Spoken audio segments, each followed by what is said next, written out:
안녕하세요. 보내주신 자료들, 정말 흥미롭게 봤습니다. AI가 생명공학 판도를 바꾼다는 얘기는 뭐 익히 들었지만 이 자료들을 파고드니까 진짜 싸움은 좀 다른 데 있는 것 같더라고요. 네, 어떤 부분을 말씀하시는 걸까요? 그러니까 그 AI의 예측 능력 자체보다도 그 예측을 실제로 어떻게 증명하고 또 활용하느냐, 이 실행력이 더 중요해지는 국면 같다는 거죠. 네네, 맞습니다. 그 부분이 요즘 굉장히 중요한 포인트죠. 그래서 오늘은 이 흥미로운 전장의 구도랄까요? 함께 좀 그려볼까 합니다. 알파폴드의 그 명확한 한계부터 빅파마를 데이터 전략, 그리고 또 이 모든 걸 가능하게 만드는 숨겨진 열쇠는 뭔지 핵심만 딱딱 짚어보죠. 좋습니다. 자, 그럼 역시 시작은 알파폴드 이야기부터 해야겠죠. 2020년에 알파폴드2 나왔을 때 단백질 구조 예측 문제 거의 다 풀었다, 이런 평가가 지배적이었잖아요. 그렇죠. 아미노산 서열만으로 3차원 구조를 거의 원자 수준 정확도로 맞추고 또 20만 개 넘는 구조를 공개했으니까요. 이건 뭐 혁신적인 성과 맞습니다. 네. 그런데 자료들을 보면 이게 다가 아니다, 뭔가 결정적인 한계가 있다, 이렇게 지적하네요. 맞습니다. 핵심적인 부분인데요. 알파폴드가 학습할 때 쓴 데이터 대부분 한 94% 정도가 그냥 자연 상태, 그러니까 생리학적 상태의 단백질 구조예요. PDB에 공개된 데이터들이죠. 네네. 근데 신약 개발에서 정말 중요한 건 사실 약물이 이 단백질에 어떻게 결합하는지, 그 약물 단백질 결합 구조거든요. 근데 이 데이터는 전체 학습 데이터의 한 2, 3%, 그 정도밖에 안 됐다는 분석이 있어요. 2, 3%요? 생각보다 훨씬 적네요. 네, 그러니까 약물이 실제로 어떻게 작용하는지에 대해서는 거의 학습을 못한 셈이죠. 2023년에 나온 알파폴드3는 예측 범위를 리간드, 그러니까 소분자 약물까지 넓혔다고는 하지만 어쨌든 이 고품질 학습 데이터 부족 문제랑 또 모델 비공개 이슈는 여전하다는 거군요. 그렇죠. 콜롬비아 대학의 알크라시 교수도 그 단백질 리간드 결합 문제 해결은 아직 멀었다, 이렇게 딱 지적했고요. 그러니까 예측만으로는 신약 개발의 그 병목 현상을 뚫기가 아직은 좀 어렵다, 이런 의미로 해석되네요. 네, 바로 그 지점입니다. 자, 그러니까 이제 거대 제약사 빅파마들이 직접 나설 수밖에 없는 상황이 된 거군요. 자료에 나온 것처럼 에브비, J&J, 사노피 같은 회사들이 2024년에 AI 구조 생물학 컨소시엄을 만들었다는 소식이 있었잖아요. 네네. 이게 단순히 그냥 우리도 AI 한다, 이런 기술 경쟁 차원을 넘어서 알파폴드가 제공하는 공개 데이터만으로는 안 된다, 이런 어떤 위기감의 표현? 이렇게 볼 수도 있을까요? 정확한 지적이십니다. 그들의 진짜 무기는 사실 외부에 공개되지 않은 자기들이 수십 년 동안 내부적으로 쌓아온 그 고품질 실험 데이터죠. 특히 약물 표적 복합체 데이터요. 자기들만 가진 데이터? 네. 예를 들어 에브비 같은 경우는 자기들이 가진 데이터 9천 건 이상을 제공할 거라고 하더라고요. 이게 규모가 엄청난 거죠. 9천 건이요? 와, 이걸 또 그냥 막 공유하는 게 아니라 연합학습이라는 방식으로 활용합니다. 연합학습이요? 그건 뭔가요? 각 회사 서버 안에 있는 데이터를 밖으로 내보내지 않으면서도 다 같이 AI 모델을 훈련시키는 기술이에요. 데이터 유출 걱정 없이 공동으로 모델 성능을 높이는 거죠. 에이페리스라는 플랫폼을 쓴다고 하고요. 아하.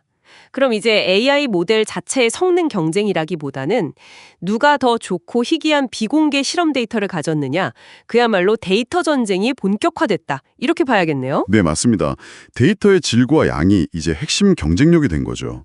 근데 이런 빅파마들의 움직임에 맞서는 흐름도 있잖아요. 아까 잠깐 언급됐던 알쿠라이시 교수가 이끄는 오픈폴드 같은 오픈소스 프로젝트들 말이죠. 네, 오픈소스 진영의 노력도 중요합니다. 오픈폴드는 알파폴드 기술을 누구나 자유롭게 사용하고 또 개선할 수 있게 공개하려는 시도니까요. 투명성이나 접근성 면에서는 굉장히 의미가 크죠. 그 취지는 정말 좋은데, 근데 자료를 보면 여기서도 결국 데이터 문제가 또 발목을 잡는 것 같아요. 오픈폴드는 공개된 PDB 데이터만 사용하니까 아무래도 빅파마들이 가진 그 독점 데이터로 훈련시킨 모델하고 성능 차이가 날 수밖에 없다는 지적이 계속 나오잖아요. 네, 그게 현실적인 어려움입니다. 알쿠라이시 교수 본인도 데이터 없이는 오픈 모델이 뒤처질 수밖에 없다고 인정을 했고요. 이상과 현실 사이의 간격이 좀 있는 거죠. 네, 참 어려운 문제네요.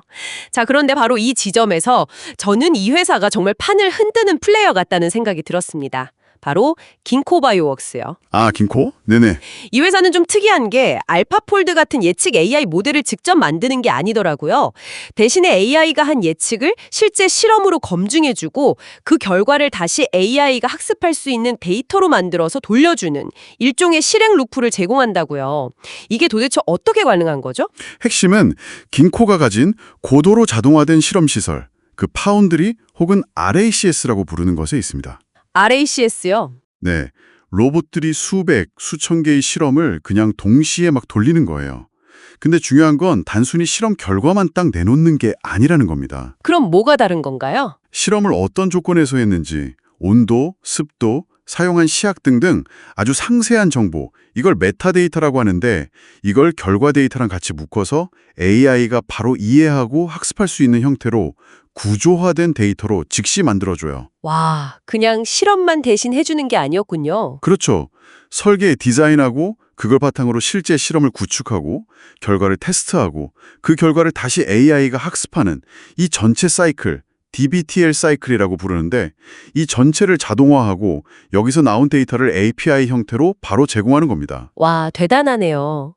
그럼 AI의 예측과 현실 실험 사이에 그 끊어진 고리를 딱 이어주고 AI가 계속 똑똑해질 수 있게 피드백을 주는 그 파이프라인 자체를 서비스하는 거네요. 네, 맞습니다.